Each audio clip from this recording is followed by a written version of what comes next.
kanisa kufanya ishangwe pamoja na wewe. Shika mhubiri, pastor wetu tumwache mikononi mwako. Mchombo wenyewe uko namtumia kupitia faida zetu. Umsaidie tena juzi tupate faida. Umsaidie tena kwa ajili yetu Seigneur. Unyanyue msaidie kwa ajili yetu. Tunaomba mkono wako Seigneur upate kuwa kwa ajili ya kila mmoja. Asantiri iko presence ya Mungu. Kila mmoja asantiri ya kwamba haiko yatima. Kila mmoja asantiri ya kwamba sisi hatuko mikina, tuko kichwa. Ulisema mtakuwa juu, hapana chini.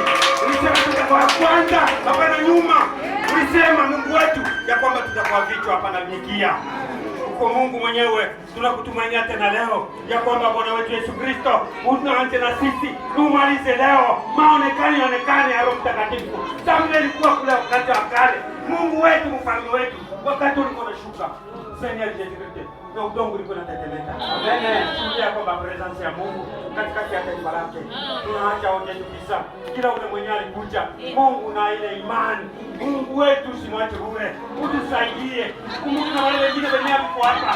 Yesu Kristo mfalme wetu. Uko na kwa kumsikia kwa jina.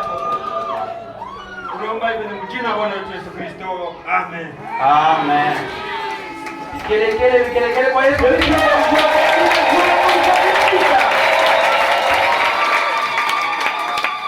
Leo ni siku ya karamu. Aujourd'hui c'est le jour